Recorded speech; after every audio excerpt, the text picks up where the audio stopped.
नमस्कार, स्वागत है आपका हमारे इस YouTube चैनल पर। मैं मुनमुन श्रीवास्तव आपका हार्दिक अभिनंदन करता हूं।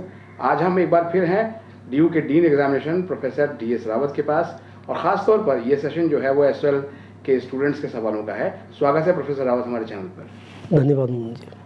सर, SOL के स्टूडेंट्स लगातार कहते हैं कि एग्ज़ाम ब्रांच उनके साथ सौतेला व्यवहार करता है। सर, ये कितना सही है? आई थिंक ऐसा कहना उचित नहीं होगा। मैं उनकी प्रॉब्लम्स को समझता भी हूँ। SOL के बच्चों का उनका सिर्फ इशू ये है कि वो नंबर बहुत बड़ा है। नंबर ऑफ़ टीचर्स इवैल्यूएटर्स होते हैं हमारे पास लिमिटेड होते हैं, इसकी वजह से टाइम लगता है। बट स्टिल जैसे मैंने पहले भी आपको बताया, रेगुलर कोर्स में हम 3-4 महीने से रिज़ल्ट को 2-2.5 महीने के अंदर 2 महीने के अंदर ले आए हैं। एंड SOL का भी 3 महीने के अंदर हम रिज़ल्ट डिक्लेयर कर रहे हैं। हाँ, फिर भी उसमें थोड़ा सा नंबर ज़्यादा होता है, तो इसकी वजह से थोड़ा सा प्रॉब्लम्स रहती हैं। एंड दूसरा प्रॉब्लम यह है कि क्योंकि examination branch is also to stress now, because जो साल में हम 2 एग्ज़ाम कराते थे, हमको 6 एग्ज़ाम कराने हैं, क्योंकि सेमेस्टर मिसमैच हो गया है। इसकी वजह से जितने भी हम उसके चेंजेस करना चाहते हैं तो वो उतना उस स्पीड से नहीं हुआ। बट फिर भी क्योंकि 2020 में हाई कोर्ट में भी जब एफिडेविट देना था हमको एग्जामिनेशन ब्रांच की रिज़ल्ट डिक्लेरेशन टाइमलाइन के बारे में, तो उसमें कोर्ट को भी एक्सेप्ट करना पड़ा। Yes, this number is too large and इस पर कोई ऐसी ज़्यादा गुंजाइश नहीं है। एंड उसके बाद हमने पिछला रिज़ल्ट भी जो निकाला है वो 2.5 महीने के अंदर रिज़ल्ट निकल गए थे। कुछ रिज़ल्ट तो उससे भी जब पहले निकले। लेकिन सर, जैसे इंग्लिश ऑनर्स है या पॉलिटिकल साइंस ऑनर्स है, जिसमें नंबर ऑफ स्टूडेंट बहुत कम है सर, SOL में BA प्रोग्राम की तुलना में, उनके रिजल्ट भी बहुत देर से आए सर, और उसमें भी डिस्क्रिपेंसीज काफ़ी थी। नहीं, एक्चुअली मैं थोड़ा सा कुछ सब्जेक्ट हैं जिनके टीचर्स का थोड़ा सा इश्यूज रहता है, जो टाइमली इवैल्यूएशन नहीं करते। उसके लिए भी यूनिवर्सिटी एडमिनिस्ट्रेशन से हमने बात की, हम we will fix the responsibilities now. अभी तक क्या है कि हम कभी भी इवैल्यूएटर्स के पीछे नहीं जाते हैं। वैसे ये मैंने ही शुरू किया, मैं टाइमलाइन देने के बाद बात करता हूँ उनसे कि आपको इतनी कॉपियाँ इतने दिन में चेक कर दी। ये लेटर जाता है इवैल्यूएटर्स को। अब उसको कितने लोग फॉलो कर रहे हैं, कितने नहीं करते हैं, उसके बीच में भी हमारी एक चर्चा चल रही है यूनिवर्सिटी एडमिनिस्ट्रेशन के साथ। वील फिक्स द रिस्पॉन्सिबिलिटीज अगर लोग टाइमली इवैल्यूएट नहीं करते तो। सर, बार बार कहा जाता है BA प्रोग्राम के लिए कि उसमें नंबर ऑफ स्टूडेंट बहुत ज़्यादा हैं, तो नंबर ऑफ स्टूडेंट अगर ज़्यादा है तो सर इवैल्यूएटर्स भी तो ज़्यादा लगा के नहीं, वो एक्चुअली मैं नॉट ओनली नंबर। नहीं, देखिए, मैं 2 चीज़ें बताता हूँ आपको। लास्ट ईयर्स जो 2021 का रिजल्ट था, 28 डेज में इंक्लूडिंग BA प्रोग्राम का निकाला था हमने। जब हम BA प्रोग्राम की बात करते हैं उसमें कॉम्बिनेशन बहुत ज़्यादा है। It's not only the number, उसमें कॉम्बिनेशन ऑफ पेपर इतने ज़्यादा हैं।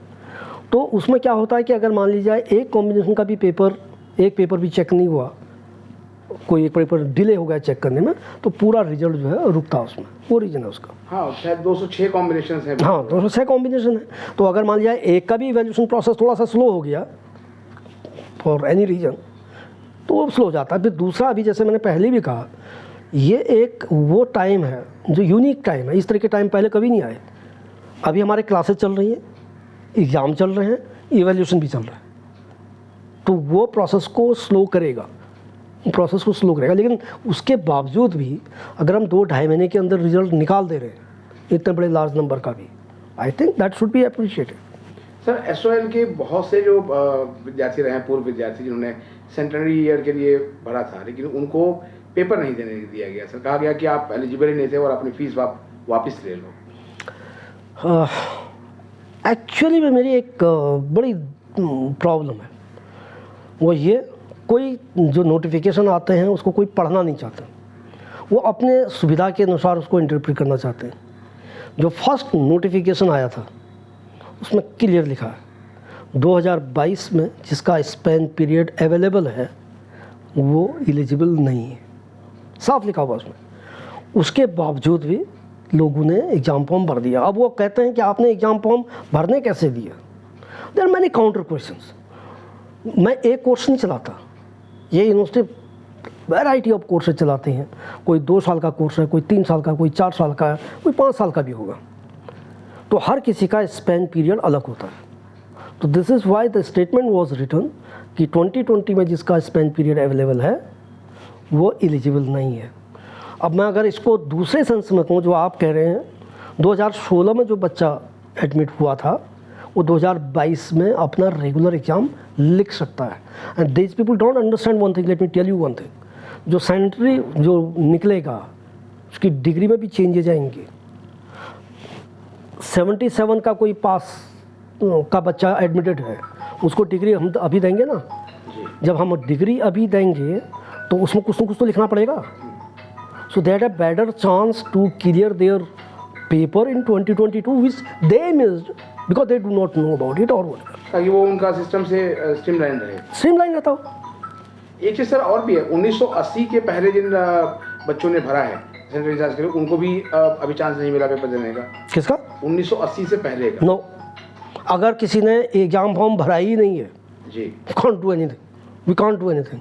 और जब ये शुरू हुआ था, ये मैंने पर्सनली हर मीडिया पे, ट्विटर हैंडल में, सोशल मीडिया पर नोटिफिकेशन हर जगह इशू किया। अब लोग एग्ज़ाम फॉर्म ही नहीं भरता, अब हमको पता नहीं चला। मेरे पास भी कुछ लगा, हमको पता नहीं चला जी, अब मैं क्या कहूँ, उसके लिए पता नहीं चला। तो और सर ये भी कहा जा रहा है कि लगभग सेंट्रल एग्जाम्स के लिए भरने वाले में 70% लोग पेपर नहीं दे पाए, तो क्या अब उनको दोबारा मौका मिलेगा सर? 70% दे नहीं पाए सर, ऐसा कहा जा रहा है। अब वो एग्जैक्ट फिगर तो एग्जाम ब्रांच को पता होगी कि वो पेपर ही नहीं दे पाए। 70% लोगों ने दिया, 67% लोगों ने एग्ज़ाम दिया हुआ है। ये अब कोई सेकंड चांस नहीं हुआ। Late me be very honest and blunt on this. जो कहते हैं ना कि वो हमने लास्ट 2 एग्ज़ाम में, जब कंट्री की कोई यूनिवर्सिटी ऐसी नहीं थी जो पहला एक फेज एग्ज़ाम कराने के सक्षम थे, Delhi university was the only university जिसने कोविड की पीक के समय एग्ज़ाम कराया। उसके बाद बच्चों से कहा कि अगर आप नहीं लिख पा रहे हम तुमको दूसरा चांस देते हैं। हमने वो दूसरा चांस भी दिया, बट रिजल्ट क्या होता है? You get a videos only. People don't appreciate कि किस स्टेज में क्या कराया गया था। बच्चों का साल ख़राब नहीं होने दिया हमने। Let me be very honest and clear on this, there will be no second phase for central exams. We can not do it, we can't do it. लेकिन सर जिनके अभी तक नंबर नहीं आए हैं, तो उनके लिए दोबारा फॉर्म खुलेगा या नहीं, या उनका भी नहीं होगा? किसका? जैसे मान लिया कि जिनको अभी तक मौका नहीं मिला था, तो क्या उनको अब आगे? नहीं, मौका तो दिया तो था हमने, मौका तो दिया हमने। तो 5 महीने ओपन रखा था portal, they should have filled eight that time. उन्होंने फिल नहीं किया तो हम क्या कर सकते? उनके लिए कोई सेकंड फेज नहीं होगा? कोई। और जिन्होंने पेपर दिया सर, उनके रिजल्ट कब आएंगे? रिजल्ट आएंगे, अभी I can not comment on the results because everything can not be done on their demand actually. We have our own system, we are crumbling, people must understand that. ये इतने बड़े system का साल में 6 exam कराना possible नहीं। Sir SOL और NCVAP की अगर जो है वो तुलना करें एग्ज़ाम रिजल्ट में, तो NCVAP के रिजल्ट कंपैरेटिवली जो है वो SOL से जल्दी आ जाते हैं। और देखिए, नो ऐसा नहीं था। एक्चुअली में क्या था कि उनका इवैल्यूएशन सेंटर भी वहीं था, उनका इवैल्यूएशन सेंटर भी वहीं था जी। तो क्योंकि NCVAP की कॉपियों का साइज़ कम होता है तो वो कॉपियाँ पहले चेक हो गई, दैट्स इट। तो ऐसा SOL को लेकर सर ये समस्या हमेशा रहेगी। कोई नंबर ऑफ स्टूडेंट उनका अभी भी इस बार भी शायद 1,17,000 के आसपास उनके एडमिशन है। नहीं, देखिए, अगर हम ये एक्सपेक्ट कर रहे हैं कि 1 महीने के अंदर रिजल्ट निकल जाएगा, 2 महीने के अंदर रिजल्ट निकलना, we are expecting too much, but yes, my goal is to sort out all those kind of issues in SOL also, but let the system get normalized first. System ही normalize नहीं हुआ हमारा। अब हमारा, मैंने अभी बताया ना आपको, first semester of UG and first semester of PG अलग अलग हो गए, तो हमको तो 2 एग्जाम कराने पड़ेंगे ना, 2 इवैल्यूएशन कराने पड़ेंगे, तो उसमें तो टाइम लगना ही लगना है क्योंकि कॉपियाँ भी चेक होंगी, एग्ज़ाम भी होंगे, तो वो प्रॉब्लम्स हैं। But I assure we will do something on that also. Sir आपके लीडरशिप में एग्जाम ब्रांच अच्छा काम कर रहा है, लेकिन SOL के लिए सर कुछ एक्शन प्लान है सर? कि जो बहुत उनका SOL के लिए एक्शन प्लान, अब अगर कोई उसको समझ नहीं पा रहा है, देख नहीं पा रहा, तो अब उसके लिए मैं कुछ कर नहीं पाऊँगा। हम 2-2.5 महीने के अंदर रिजल्ट निकालने लग गए उनके। 2019 का टाइम देखिए, 2018 का 6 महीने, 5 महीने, 6 महीने, मेरे पास रिकॉर्ड है उनका। 5-6 महीने से 2.5 महीने के अंदर ले आए हम। तो people should appreciate that also actually. तो इतना तो हमने कर रखा ऑलरेडी, स्टिल देर गुंजाइश है कहीं पर, वो भी हम करेंगे। बट लोगों को उसी के साथ ये भी सोचना पड़ेगा कि अभी सिस्टम टोटली डिस्टेबलाइज्ड है। वो डिस्टेबलाइज एग्जामिनेशन ब्रांच की वजह से नहीं है, क्योंकि एडमिशन बहुत डिले हो गए। हमने अपना रिजल्ट जो है जुलाई में निकाल दिया था। एग्ज़ाम करा, टाइमली एग्ज़ाम का हमारा जो एकेडमिक कैलेंडर है उसी के हिसाब से एग्ज़ाम कराते हैं। अब जब एडमिशन डिले हो गए तो उसकी रिस्पॉन्सिबिलिटी तो एग्जामिनेशन ब्रांच की नहीं है ना। एसओएल में सर जब बच्चे जाते हैं तो एसओएल प्रशासन सारी जिम्मेदारी एग्ज़ाम ब्रांच पे डाल देता है कि ये फलाना चीज़ एग्ज़ाम ब्रांच का काम है। और अभी आपने कहा कि एग्ज़ाम ब्रांच का काम केवल एग्ज़ाम कराना नहीं, और भी बहुत सारे काम हमारे पास होते हैं। तो 2023 में भी क्या जो एसओएल के स्टूडेंट्स हैं उनको सफ़र करना पड़ेगा सर? कोई सफ़र नहीं कर रहे हैं, मेरे ख्याल में सफ़र कर रहे हैं कहना उचित शब्द नहीं होगा। अब प्रॉब्लम क्या है, अभी प्रॉब्लम तो अभी बाद में आएंगी। जो ये एडमिशन लेट हो रहे हैं, जो बच्चे बाहर जाएंगे उनके लिए प्रॉब्लम आएंगी, बट उसके लिए एग्जामिनेशन ब्रांच थोड़ी ना जिम्मेदार है। जब हम 2-2.5 महीने के अंदर रिजल्ट को निकाल रहे हैं तो इसका मतलब ये हो गया 80 to 90% बच्चों का तो रिजल्ट एक फर्स्ट गो में निकलता है। हम ऐसा नहीं कि 50% इवैल्यूएशन में रिजल्ट निकालते हैं, कभी नहीं करते हम क्या करते हैं, जब इवैल्यूएशन लगभग 80-90% टच कर जाता है, at that time we make a decision कि चलिए इसमें निकाल दीजिए, क्योंकि ये इन एग्ज़ाम्स की या एडमिशन की डेडलाइन अप्रोच कर रही है।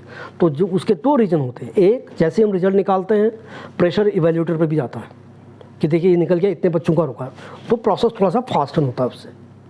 सो हम कर रहे हैं उसको। एसओएल में सर जो नए विद्यार्थी आए हैं, फर्स्ट सेमेस्टर उनका शुरू होने जा रहा है, तो उनको सर आप क्या मैसेज? मेरी अपील एक है, ये एसओएल के बच्चों को नहीं, पूरी यूनिवर्सिटी के बच्चों से हाथ जोड़ के विनती है उन बच्चों से, अपना एग्ज़ाम फॉर्म टाइमली और करेक्टली भर दीजिए।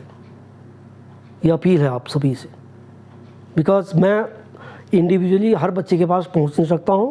पिछले साल तक मैंने ये भी किया है, मैं 1.5 लाख बच्चों को पर्सनली ईमेल कर रहा था, लेकिन उसका जो मैं सोच रहा था जो फ़ायदा होगा वो कुछ नहीं हुआ, क्योंकि एग्ज़ाम फॉर्म फिर भी लोगों ने नहीं भरे।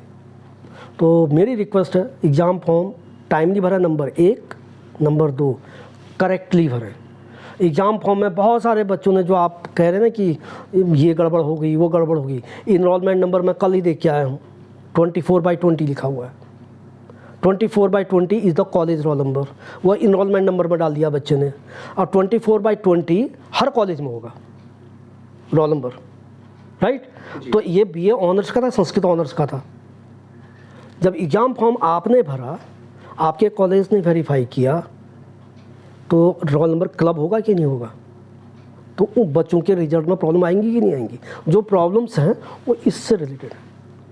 मतलब आपका संदेश ये है कि रिस्पॉन्सिबल बने।